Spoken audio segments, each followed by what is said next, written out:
Vale. Anem a veure aquest sistema de documentació ràpida que tenim preparat per compartir amb els centres.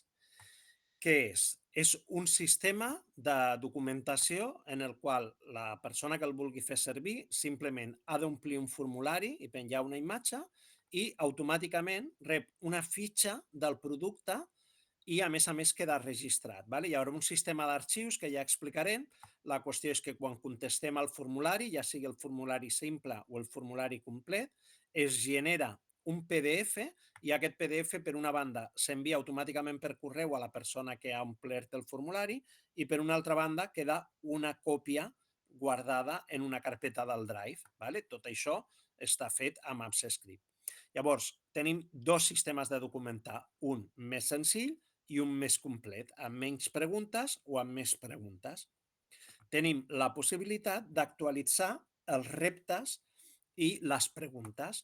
El docent, l'equip motor, la persona que gestiona l'Espai Maker, de forma relativament fàcil, simplement entrant en un Excel, pot canviar les preguntes que es fan, pot canviar els reptes que es posen i amb un procés no completament automàtic, però ja veureu bastant senzill, pot actualitzar tot aquest sistema.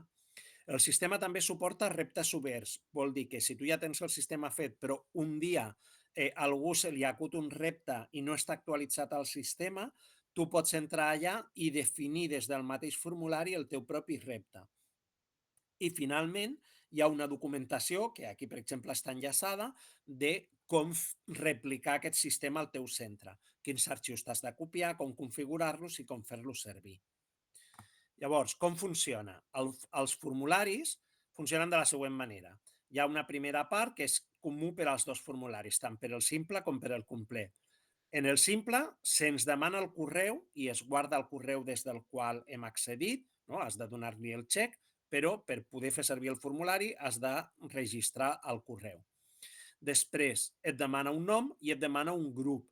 En grup tu pots posar la classe, no? Quarta, tercer d'ESO, o si són grups de treball pots posar el nom del projecte o pots posar el que vulguis o pots no posar res perquè no està posada com a pregunta obligatòria. Llavors, quin repte vols fer? Doncs aquí hi haurà una sèrie de títols de reptes. Dintre d'aquest document, d'aquest Excel, nosaltres haurem pogut definir els nostres propis reptes. Vale? En la d'exemple hi ha doncs, els 4 reptes que tenim preparats per a aquestes FixMaker, però nosaltres els podem personalitzar. Però a banda, com deien, si hi ha un repte que nosaltres no l'hem definit, tu al principi pots triar aquest repte, aquest repte, aquest repte, o la primera opció de totes, que és vull definir jo el meu repte.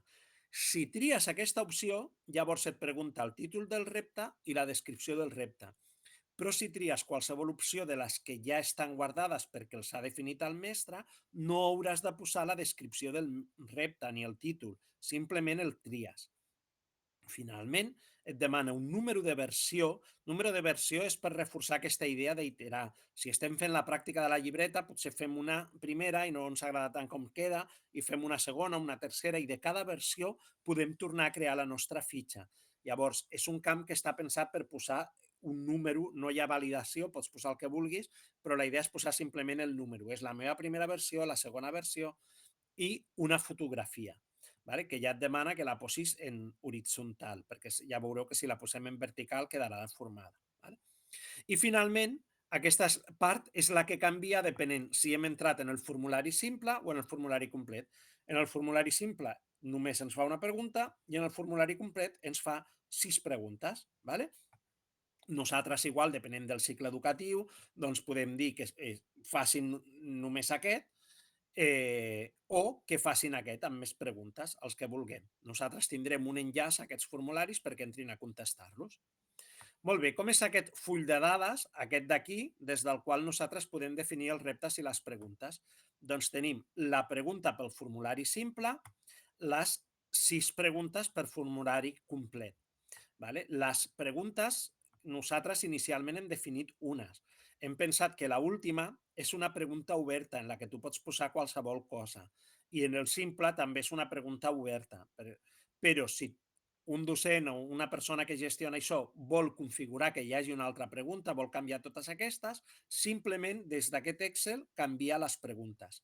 No es pot canviar el número, no podem fer un formulari que tingui 4 preguntes. Ha de ser o una, si és el simple, o 6, si és el complet.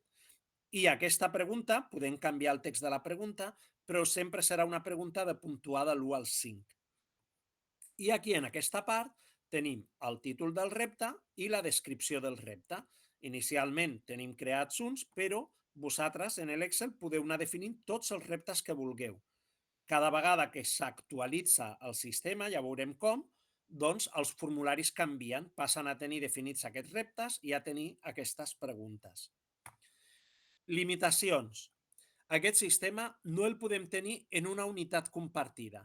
El sistema que tenim no ho suporta. Llavors, el que sí que podem és tenir-lo en el correu que sigui, ¿vale? En el faglab@elmeuinstitut.cat, tenir-lo en una carpeta i la carpeta aquesta la podem compartir amb qui vulguem, però sempre serà una carpeta personal, que pot ser d'un compte que ha creat específicament l'institut per gestionar el Fab Lab. ¿Vale?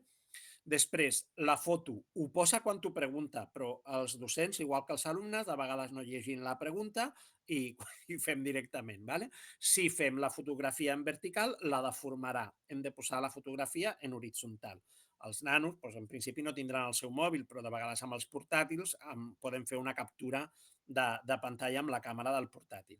No funciona amb el format EIC de fotos, que sembla que és el format natiu d'iPhone.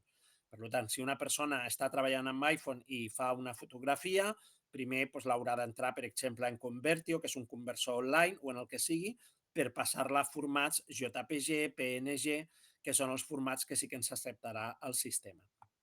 Llavors, cada vegada que canviem aquest formulari d'aquí, hi ha un procés que no he aconseguit automatitzar-lo. En la darrera diapositiva explica com fer-lo. M'hauria agradat que fos només fer clic en un botó, però hi ha alguna coseta que s'ha de fer. I l'altra cosa que tenim és que no hem aconseguit escalar el text, fer que si poses poca lletra, t'ho posi el PDF resultant amb una lletra molt gran per ocupar tot el full, i si poses molta lletra en la teva resposta, que t'ho faci molt petit per encabir-lo. Llavors, nosaltres, quan fem la plantilla, hem de decidir una mida de text, i si ens escriuen poc, quedarà lletra petita i espai buit, i si ens escriuen moltíssim, doncs pot passar que no ens càpiga tot en el PDF. ¿Vale? O sigui que tenim una certa limitació amb això, però tot i així ja veureu que és un sistema molt, molt, molt potent i molt interessant. ¿Vale? Llavors, com funciona? Bueno, doncs primer preparar. ¿Vale? Hem de seguir les instruccions, que està detallat aquí, instruccions pas a pas, en el correu que ens haguem creat per gestionar-lo, en un que ja tinguem, quan sigui, però no en una unitat personal, dintre d'aquest correu, però no de la part compartida amb tot el centre, la podem compartir com a carpeta, no unitat, crear tot el sistema. Després, el podem personalitzar. El podem personalitzar canviant els reptes, canviant les preguntes i també canviant l'aspecte de la plantilla. Podem canviar els colors, podem recol·locar les coses d'una altra manera, podem afegir el logo del nostre centre, el que vulguem.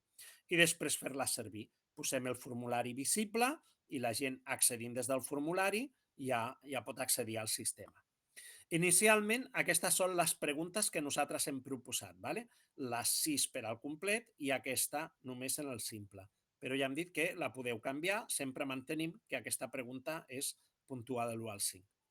Aquí tenim exemples de com queden, ¿vale? Una amb el simple, ¿vale? Hi ha aquesta pregunta només, o amb el complet hi han les 6 preguntes. Aquesta és la descripció del repte, que si estàvem en aquest punt d'aquí, si era una de les que nosaltres hem definit, surt la descripció aquí, no l'hem hagut de... O sigui, el docent la escriu, però l'alumne no ha d'escriure-la, però si era un repte personalitzat, sí que l'haurà posat l'alumne. ¿Vale? El títol del repte va aquí va la descripció, la versió, nom de l'alumne, grup classe i les preguntes. ¿Vale? Aquí veieu ja exemples de personalització en el Manresa 6, que hem estat treballant en un projecte que també l'hem fet en el Cardener, en els 2 centres. Doncs aquí veieu els models de fitxa que han quedat. O en la formació de Cultura Maker que estem fent, doncs aquest és el model de fitxa. Insistim que aquesta fitxa es pot personalitzar, podeu canviar els colors, treure aquesta imatge de fons, fer posar el logo del vostre institut, com vulgueu. I aquí hi ha pues, alguns exemples, ¿vale? Com que s'ha començat a fer aquesta FIC, ara mateix hi ha moltíssimes llibretes que han creat en les FICs de tot arreu. Aquesta és la primera activitat de llibreta que us proposàvem i aquí veieu algunes fotos d'algunes i això és una captura de pantalla d'on van a parar totes les fitxes, no? Que tu tens accés a totes les fitxes.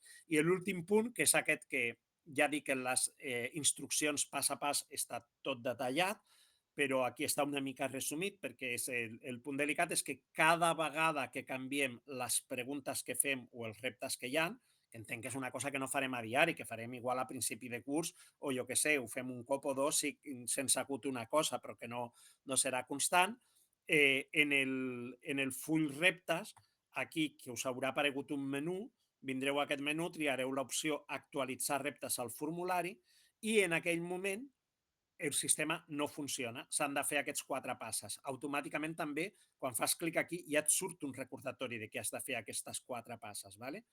Una és esborrar de la carpeta el full de dades, desvincular-lo, esborrar les dades guardades i crear un nou full de dades. Aquí en aquest GIF es veu com es fa i en la documentació pas a pas està tot recollit. ¿Vale? Però una mica aquest és com funciona el sistema. És molt xulo, és molt potent, amb molt poc esforç teniu les coses ben documentades i us animo a que el proveu i que el feu servir.